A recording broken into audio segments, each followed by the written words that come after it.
Good morning student. आज next करते हैं, दैट इज दूसरे यूनिट का सेकंड चैप्टर शुरू कर रहे हैं। Chapter B. क्या चैप्टर है? Kirchhoff's laws, Kirchhoff's laws and Joule's law of heating, Joule's law of heating.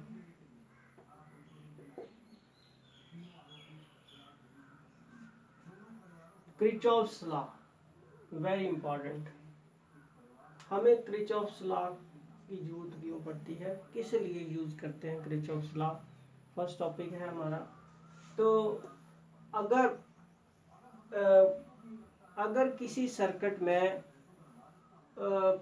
एक सिंपल सर्किट हो, सिंपल सर्किट मतलब उसमें जो एलिमेंट लगे हों, एलिमेंट क्या होते हैं, एलिमेंट करंट एलिमेंट क्या होते हैं, ऐसे डिवाइस जो हम सर्किट में कनेक्ट करते हैं। रजिस्टर हो गया, कैपेसिटर हो गया, फिर बैटरी होगी, सोर्सेज हो गए, सेल हो गए, पोटेंशियल डिफरेंस के सोर्स, बैटरी, ये सारे क्या है, इनको करंट एलिमेंट, स्विच हो गया, ये सारे करंट एलिमेंट बोलते हैं इनको। अगर किसी सर्किट में एक से ज़्यादा करंट एलिमेंट नहीं लगे हैं तो उसको बोलते हैं सिंपल सर्किट। और उस सर्किट में हम V equal to I R use करके, ओम्स लॉ यूज करके करंट और रेजिस्टेंस की वैल्यू उसमें किसी भी एलिमेंट के अक्रॉस निकाल सकते हैं। ठीक है, ओम्स लॉ से। बट अगर कॉम्प्लेक्स सर्किट हो, कॉम्प्लेक्स सर्किट कौन सा होगा? ऐसा सर्किट जिसमें करंट एलिमेंट जो है एक से ज़्यादा हो। अगर एक से ज़्यादा हो तो उसमें आपने करंट की वैल्यू निकालनी हो, किसी पार्ट में किसी करंट एलिमेंट के अक्रॉस, या रेजिस्टेंस की वैल्यू निकालनी हो, वोल्टेज निकालनी हो, ठीक है, तो फिर ओम्स लॉ फेल हो जाता है। तो वहाँ हम यूज़ करते हैं क्रिचॉफ्स लॉज, क्रिचॉफ लॉज का यूज़ करते हैं। अगर मान लें एक सर्किट है हमारे पास, ये माना कोई सर्किट है हमारे पास, ये इसमें ये रेजिस्टेंसेस लगी हैं और ये सेल लगे हैं,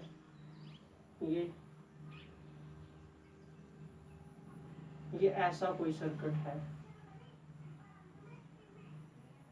तो ये कौन सा सर्किट है? Complex circuit, A B C D, ये एक कॉम्प्लेक्स सर्किट है। अब ये रेजिस्टेंस R1 मान लो, ये R2 मान लो, ये इसका EMF E1 है, इसका E2 है, दो सेल लगे हैं। तो ये कौन सा है? ये एक बहुत बड़े सर्किट का छोटा सा सर्किट है, कॉम्प्लेक्स सर्किट है ये भी। ठीक है, तो जब भी आपने देख लेना सर्किट में दो से ज़्यादा, एक से ज़्यादा अगर रजिस्टर लगे हों, वोल्टेज सोर्स लगे हों, ठीक है, बीच में कैपेसिटर इंडक्टर भी हो सकते हैं, वो लगे हों, तो फिर वो ओम्स लॉ से नहीं सॉल्व होगा। वो किससे सॉल्व होगा? उसके लिए हम क्रिचॉफ्स लॉ यूज़ करते हैं। ठीक है, तो आज वही पढ़ रहे हैं क्रिचॉफ्स लॉ क्या है। क्रिचॉफ्स लॉ पढ़ने से पहले हमें कुछ डेफिनेशंस पता होनी चाहिए। तो वो डेफिनेशंस क्या है? फर्स्ट है जंक्शन। जंक्शन किसको बोलते हैं? What is junction? जंक्शन क्या होता है कि सर्किट, ये जैसे एक सर्किट है और ये एलिमेंट है, करंट एलिमेंट है। सर्किट क्या होता है? जंक्शन क्या होता है? जंक्शन एक पॉइंट होता है जहां पर बड़े ज़्यादा वायरें को हम ज्वाइन करते हैं, जुड़ी होती हैं वायरें। तो ये जैसे डी पॉइंट है, तो जहां पर देखो ये वायर जहां पर जुड़ी है, ये एक वायर जुड़ी है, एक तीन वायरें जुड़ी है। ठीक है, तो अगर दो वायरों, किसी पॉइंट पर दो वायरें जुड़ती हैं तो नहीं बनता है, तीन, दो से ज़्यादा वायरें जुड़ेंगी तो जंक्शन बनता है। ठीक है, जैसे ये वायर एक पॉइंट है तो जहाँ पर ये ज्वाइन हो रही है, ये भी ज्वाइन हो रही है, तो ये जंक्शन नहीं है। ठीक है, तो a point where more than two wire joint known as junction, उसको हम जंक्शन बोलते हैं, दैट इज जंक्शन। तो इसमें देखिए सर्किट में कितने जंक्शन है, एक तार ये आ रही है, एक ये है, एक ये है, तो ये भी जंक्शन है, ये भी जंक्शन है, जहाँ पर ये भी जंक्शन है, ये भी, तो चार जंक्शन है इसमें। ठीक है। ब्रांच, नेक्स्ट है ब्रांच। ब्रांच, ब्रांच क्या होता है, ब्रांच किसको बोलते हैं हम? ब्रांच क्या होती है कि ब्रांच दो जंक्शन के बीच, ये जंक्शन है, ये भी जंक्शन है, दो जंक्शन के बीच का जो, दो जंक्शन को जो ज्वाइन करती है wire, that is called branch. तो देखिए ये जंक्शन पॉइंट है, ये पॉइंट है, दो जंक्शन पॉइंट है, उनको ये ज्वाइन कर रही है, बीच में सेल लगा हुआ, और ये भी, तो ये भी एक ब्रांच है, ये भी ब्रांच है, ये भी ब्रांच है, ये भी ब्रांच है, चार ब्रांचें हैं इस सर्किट में, कॉम्प्लेक्स सर्किट में चार ब्रांचेज हैं, ठीक है। तो ब्रांच क्या होती है, दो जंक्शन को जोड़ने वाली wire, a wire which join two junction point known as branch, उसको हम ब्रांच बोलते हैं, ठीक है। अब इसके बाद है ब्रांच, आपको समझ आ गया। अब है इसके बाद लूप। लूप किसको बोलते हैं, लूप या मैश, मैश बोलते हैं, लूप बोलते हैं, या क्लोज्ड पाथ, क्लोज्ड पाथ भी बोलते हैं, ठीक है। तो ये लूप क्या होती है, लूप किसको बोलते हैं हम? एक ऐसा पॉइंट, एक ऐसा पॉइंट जहां पर हमारी जो इनिशियल और फाइनल, इनिशियल पोजीशन और फाइनल पोजीशन जब बराबर हो जाती है, तो जो पाथ बनता है, जब एक पॉइंट से हम डिफरेंट पॉइंट की तरफ मूव करते हैं, ठीक है, और उसी पर वापस आ जाते हैं, तो जिस पाथ में मूव करते हैं उसको क्या बोलते हैं, लूप या क्लोज्ड पाथ। एक क्लोज्ड पाथ जो एक ही पॉइंट से शुरू होता है और इसी पॉइंट पर खत्म होता है, that closed path is called loop. एक क्लोज्ड पाथ, एक closed path starting and ending at same point known as loop, उसको हम लूप बोलते हैं। जहां पर कितनी लूपें हैं, तो जहां पर देखिए, जहां से शुरू हुए, जहां चले इधर गए, इधर से फिर जहां पहुंच गए, तो ये एक लूप है, क्लोज्ड पाथ ये वाला बना, या इधर से भी जा सकते हैं, ठीक है। तो ये दो लूप, ठीक है। अगर मैं इसको जोड़ दूं, एक साइड और जोड़ दूं, तो कितनी लूपें बन गई, यहाँ से देखिए, जंक्शन ये हो गया, ये ब्रांच है, एक ब्रांच, ये दूसरा जंक्शन, ये दोनों जंक्शन, ठीक है। जहाँ देखिए ये जंक्शन है, तो इधर से इधर गए, इधर पहुंच गए, ये एक लूप, ये दूसरी लूप, दो लूपें यहाँ पर है, ठीक है। तो अब आपको समझ आ गया कि जंक्शन, ब्रांच और लूप क्या होती है, ठीक है। अच्छा, करंट एलिमेंट भी आपको पता चल गया, दो डिवाइस कंपोनेंट जो हम जोड़ते हैं इस सर्किट में, उनको हम बोलते हैं करंट एलिमेंट, ठीक है। अब है किरचॉफ्स का फर्स्ट नियम। किरचॉफ्स का फर्स्ट नियम क्या है, देखिए, Kirchhoff's first law, Kirchhoff's first law,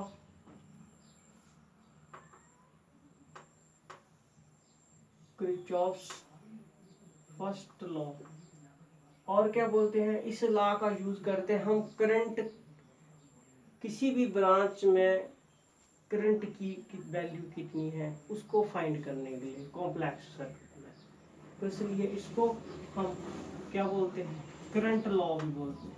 current law, current को मेजर करने के लिए सर्किट में यूज करते हैं, तो करंट लॉ भी बोलते हैं, और भी बोलते हैं एक नाम इसका।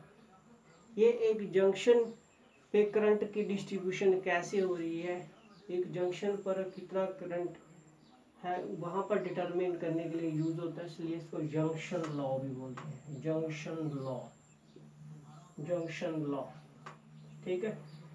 अच्छा, लॉ क्या है, कि अभी बताया था कि जैसे ये कोई कॉम्प्लेक्स सर्किट है, हमने अभी बनाया था, ये रेजिस्टेंस लगी है इधर, जहाँ रेजिस्टेंस लगी है, जहाँ एक सेल लगाया हमने, ठीक है, और एक सेल इधर लगा है, ठीक है। तो ये जो है ये एक हमने सर्किट माना, ठीक है। तो पहला नियम क्या है कि किसी भी जंक्शन के ऊपर, ये क्रिचॉफ्स ने पहला नियम दिया था, लॉ ऑफ कंजर्वेशन ऑफ, किसके ऊपर बना था ये बना था law of conservation of charge के ऊपर, ठीक है, बेस्ड है ये, उसके ऊपर बना हुआ ये, ठीक है। सपोर्ट करता है भी करता है ये law of conservation of charge को, बाद में करते हैं, पहले देखते हैं लॉ क्या है। लॉ ये है कि किसी भी जंक्शन पे, सर्किट में किसी भी जंक्शन के ऊपर टोटल करंट, जितना करंट आता है उतना ही जाता है। तो उस जंक्शन पे टोटल करंट कितना होगा, जितना करंट आया उतना ही जा रहा है, वहां पर कोई चार्ज का सोर्स नहीं है, चार्ज को ना हम बना सकते हैं। Law of conservation of charge है, उसके ऊपर बनाया हुआ है ये, बना है कि क्या है कि जंक्शन के ऊपर यहाँ से करंट आ रही है और इधर जा रही है, अगर टेंशन डिफरेंस यहाँ लगाया हमने तो करंट इधर जंक्शन की ओर जा रही है, आ रही है और जा भी रही है। तो करंट क्या है, charge flow per unit time, तो यूनिट टाइम में जितना चार्ज जहाँ से फ्लो कर रहा है। तो क्रिचॉफ्स ने ये बोला कि जंक्शन के ऊपर जितना चार्ज आ रहा है यूनिट टाइम में, वहाँ तो कोई चार्ज को ना हम बना सकते हैं ना डिस्ट्रॉय कर सकते हैं, तो जंक्शन के ऊपर कोई स्टोर नहीं है चार्ज का, ठीक है, वहाँ पर नहीं है। तो जितना आ रहा है, जाना तो है ही, उसमें पोटेंशियल डिफरेंस है, तो जितना यूनिट टाइम में आ रहा है उतना जाएगा ही। तो नेट कितना होगा वहाँ पर, जितना है उतना ही चला गया, जीरो, क्योंकि चार्ज कहना इधर भी law of conservation of charge ये है कि टोटल चार्ज ट्रांसफर हो सकता है बट क्रिएट भी नहीं हो सकता, डिस्ट्रॉय। तो जहाँ क्रिएट नहीं होना, डिस्ट्रॉय नहीं होना, तो जितना आ रहा है यूनिट टाइम में उतना ही जाएगा। तो नेट वहाँ कितना बनेगा, जीरो, हमेशा नेट कितना होगा, जीरो होगा, ठीक है। तो ये उन्होंने बनाया law of conservation of charges, ठीक है। नियम क्या बना कि जो करंट है, the current net current at the junction in the circuit, according to this law, according to this law in a circuit, the sum of the sum of all current at the junction is always zero. Net current किसी point, junction point पर सभी current का सम कितना होता है, zero, जितना आ रहा है उतना जाएगा, तो नेट करंट कितना होगा वहाँ, जीरो। तो यही रूल है, ठीक है। First according to Kirchhoff's first law,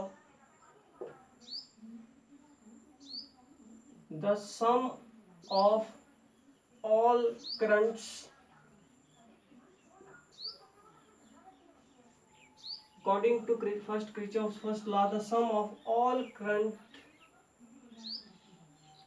at the junction in circuit is always zero, ठीक है। दैट इज मैथमेटिकली कैसे लिखा जाएगा, समीशन, सम होता है summation, sum of current at the junction is always zero, mathematically summation मतलब sum. अच्छा ये आ गया, अब स्टेटमेंट होगी। अब ये किसको अवे करता है, based this law is based on the law of conservation of charge पे बना है, ठीक है। अब है इसका, अच्छा अब इस करंट को निकालने के लिए हम कुछ साइन कन्वेंशन लगाते हैं, साइन कन्वेंशन। करंट एक स्केलर क्वांटिटी है, तो किसी जंक्शन पर जितना करंट आएगा उतना जा रहा है, उतना जाएगा। तो नेट वहां पर जीरो होता है उसने बोला। तो नेट जीरो कब होगा, जब अगर नेट निकालें, नेट तो तभी जीरो होता है, स्केलर क्वांटिटी है तो स्केलर का सम नेट तभी जीरो होगा जब कुछ प्लस होंगे कुछ माइनस होंगे, तो ही जीरो ना। तो फिर रूल किरचॉफ ने ये बनाया कि जो करंट आ रहे हैं उनको हम प्लस लेंगे और जो जा रहे हैं उनको माइनस लेंगे। ठीक है, तो साइन कन्वेंशन क्या लगाते हैं जंक्शन पे, द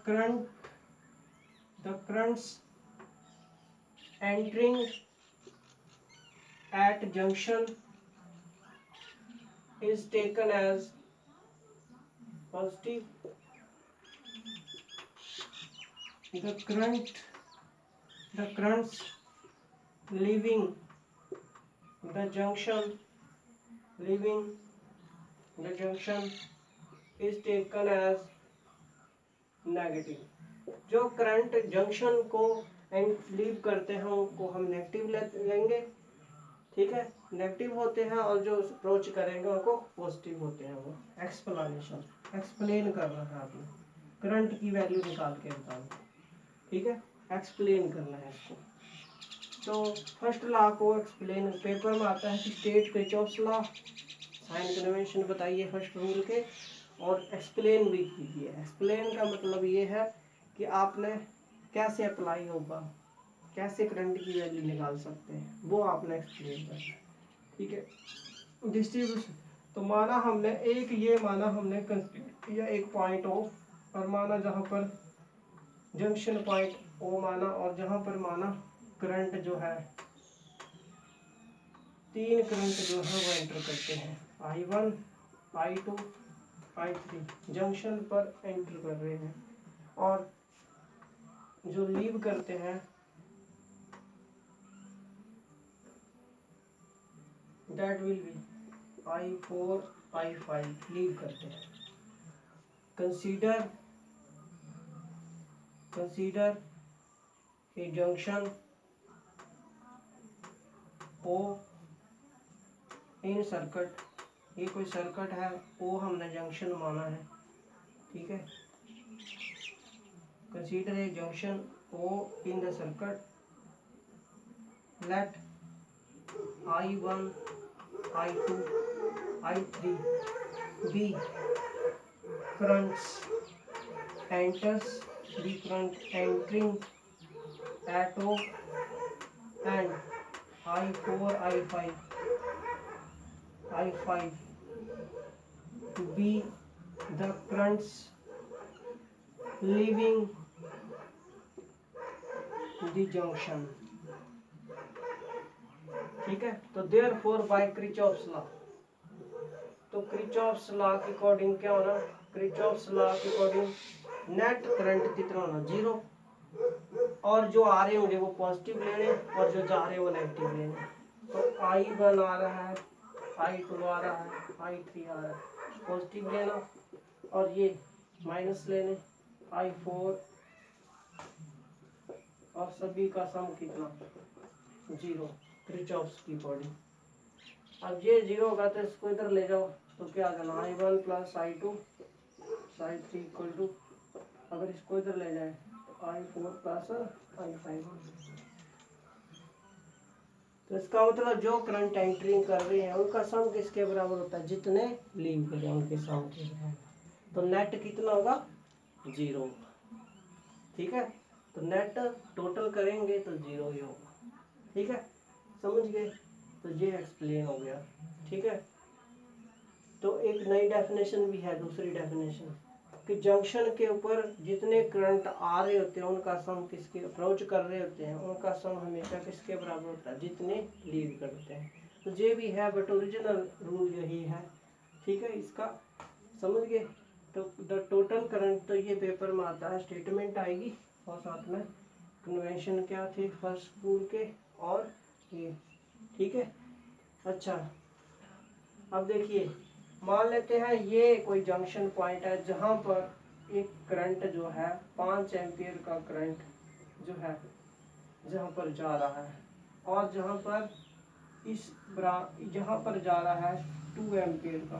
तो बताओ एंटर कितना किया होगा। ठीक है, I1 ये था, I2 ये था, तो ये कितना होगा, करंट की वैल्यू निकालनी है, कौन सा लगेगा, किरचॉफ का फर्स्ट नियम लगेगा कि जहाँ पर आई क्या बना, इन दोनों के सम के बराबर 7 एम्पियर का करंट आया ऊपर। ठीक है, ये रूल लगा किरचॉफ का। ठीक है, तो ये था फर्स्ट लॉ। और ये किस पे काम करता है, law of conservation of charge, law of conservation of charge, law of conservation of charge note में लिख सकते हैं। First law is based on law of conservation of charge, law of conservation of charge के ऊपर ये rule बना है और देख सकते हैं। ठीक है, और यूज क्या है इसका कि कॉम्प्लेक्स सर्किट में जंक्शन के ऊपर करंट की डिस्ट्रीब्यूशन कैसे हो रही है इससे फाइंड कर सकते हैं। या किसी पार्ट में करंट की वैल्यू निकालनी है तो ये यूज होगा। ठीक है, अब है इसके बाद Kirchhoff's second rule, Kirchhoff's second rule very important. और क्या बोलते हैं इसको, इस रूल का यूज करते हैं कॉम्प्लेक्स सर्किट में वोल्टेज निकालने के लिए, एलिमेंट के क्रॉस कितना वोल्टेज है वो निकालने के लिए यूज करते हैं हम। तो दिस इज, इसको इसलिए वोल्टेज रूल भी बोलते हैं, वोल्टेज इज रूल। और इसको ये हमेशा यूज होता है लूप में, ये हमेशा क्लोज्ड पाथ में अप्लाई होता है, एक तो लूप में अप्लाई होता है, इसलिए इसको क्या बोलते हैं, लूप लॉ भी बोलते हैं। This is also known as loop law. ठीक है, तो ये तीन है इसके नाम। तो अभी यूज कर रहे हैं हम किरचॉफ का सेकंड रूल। क्या था, किरचॉफ ने क्या बोला, ये कोई माना कॉम्प्लेक्स सर्किट है जहाँ पर हमने माना जिसमें दो सेल लगे हैं,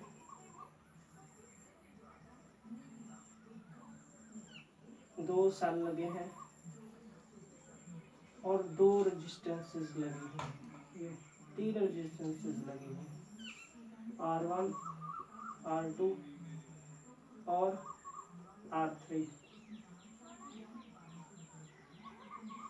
ये और दो सेल लगे हैं, E1 EMF है एक का E2 है। ठीक है, ये हमने कोई कॉम्प्लेक्स सर्किट माना, दो लगे हैं तो कॉम्प्लेक्स है। ठीक है, अब इसमें ये जंक्शन है दो। ठीक है, नाम दे देते हैं इसको ABCDEF,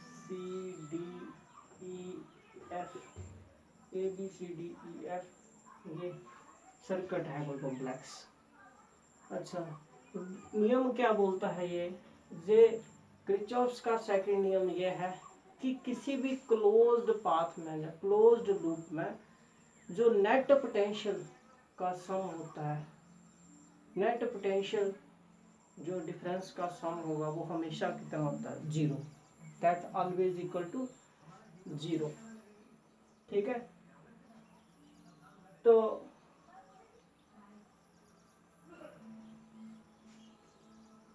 according to Kirchhoff's second law, the sum of all potential difference in a across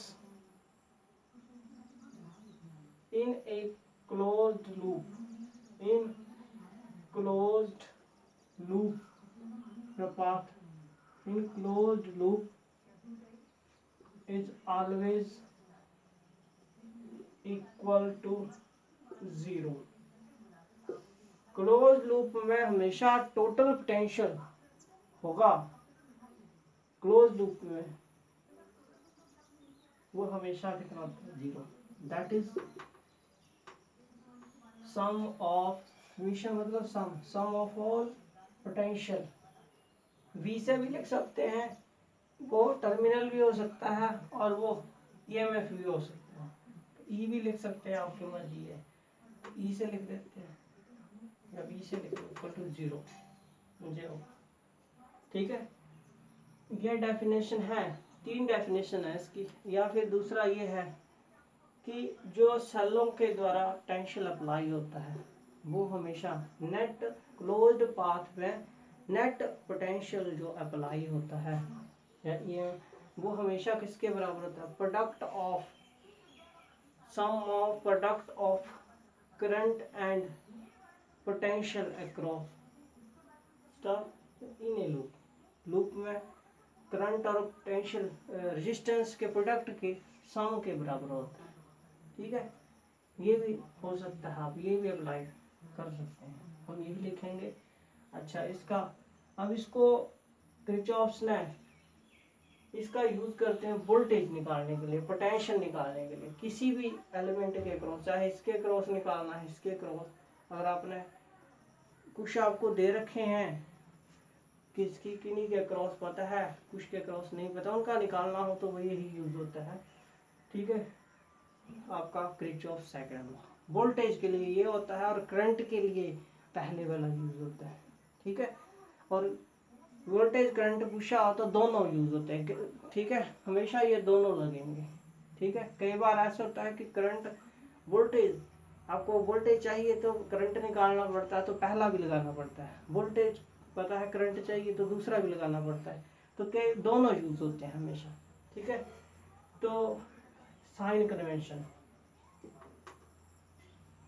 दूसरे रूल के साइन कन्वेंशन रूल बनाया है कुछ, यह किसके बेस्ड बना है, ये बना है law of conservation of energy के बेस्ड। क्योंकि सेल करंट को चलाने के लिए सेल एनर्जी देता है, सेल एनर्जी देता है, इलेक्ट्रिकल एनर्जी देता है चार्ज को, फील्ड प्रोड्यूस करता है सेल, टेंशन डिफरेंस देता है सेल, और law of conservation of energy ये है कि एनर्जी ना तो हम क्रिएट कर सकते हैं ना डिस्ट्रॉय कर सकते हैं, वो कन्वर्ट हो सकती है। ठीक है, कन्वर्ट हो सकती है वो। ठीक है, तो जहां पर क्या है, सेल क्या करता है, एनर्जी देता है चार्जेस को इलेक्ट्रिकल, और वही चार्ज जो है उस एनर्जी का यूज करते हैं, लॉस हो जाती है वो एनर्जी रेजिस्टेंस के क्रॉस। ठीक है, तो वहाँ लॉस होती है, तो जो अप्लाई हुई वही लॉस हो रही है और हीट की फॉर्म में कन्वर्ट होगी। तो इसका मतलब जो नेट पोटेंशियल होगा वो कितना होगा, 0। जितना वर्क डन सेल ने किया कर रहा है, सेल जितना वर्क डन यूनिट चार्ज पे कर रहा है उतना ही वो हमें करके दे रहा है। तो मतलब जितना एनर्जी वो सेल दे रहा है उतनी एनर्जी वो हमें दे रहा है, तो एनर्जी कन्वर्ट हो रही है। ठीक है, बट नेट कितनी होगी, 0। ठीक है, नेट कितनी होगी, 0। कन्वर्ट हो रही है तो क्लोज सर्किट में नेट कितनी, जितनी अप्लाई हुई उतनी निकल गई, तो टोटल कितनी हुई, 0। तो इसका मतलब ये law of conservation of energy पे काम करता है। ठीक है, एनर्जी उसने जितनी दी सेल ने उतनी एनर्जी लॉस होगी। ठीक है, तो क्लोज्ड में नेट कितनी होगी, 0। कन्वर्शन हो रही है बट नेट कंजर्व रह रही है। ठीक है, तो इसलिए इसका मतलब ये जो है law of conservation of energy पे काम करेगा ये। ठीक है, तो साइन कन्वेंशन क्या है, इसको वोल्टेज निकालने के लिए कुछ रूल यूज करते हैं, पोटेंशियल निकालने के लिए। पहला क्या है कि हम क्या करते हैं, जिस एलिमेंट के क्रॉस आपको करंट निकालना है जब वोल्टेज निकालनी है, उस एलिमेंट देखते हैं कि वो एलिमेंट कौन से लूप के अंदर आ रहा है और वही लूप लेते हैं। ठीक है, और लूप को कहाँ से शुरू करेंगे, जंक्शन से। ठीक है, वैसे किसी भी पॉइंट से कर सकते हैं। अगर मुझे ये चाहिए, मान लो पोटेंशियल, जब मुझे ये चाहिए, यहाँ पोटेंशियल चाहिए, तो फिर मैं कौन सी लूप लूँगा, ये इसके क्रॉस आ रहा है तो ये वाली लूप लेनी है हमने। ठीक है, तो पहला पॉइंट ये है कि आपने क्या करना है कि सबसे पहले सिलेक्ट करनी है आपने लूप। ठीक है,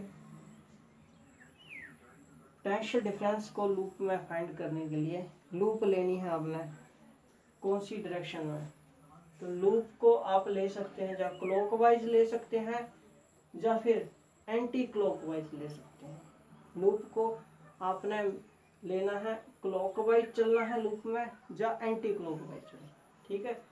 तो first point, to find potential difference,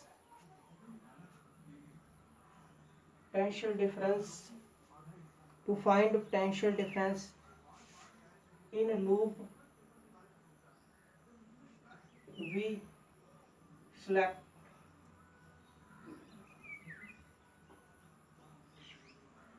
we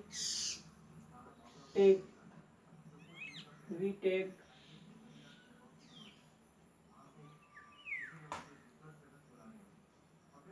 we move in one direction clockwise और एंटी क्लॉकवाइज, ठीक है। पोटेंशियल डिफरेंस लूप में निकालने के लिए जा तो हम मूव करते हैं, हम क्लॉकवाइज चलते हैं या एंटी क्लॉकवाइज चलते हैं। तो आपने जा तो इधर चलना है या इधर चलना है, ठीक है। किसी भी डायरेक्शन में चल सकते हैं, इधर से चल सकते हैं या इधर से चल सकते हैं, ठीक है। दूसरा रूल, ठीक है। अब करंट भी सर्किट में चल रही होगी, ठीक है।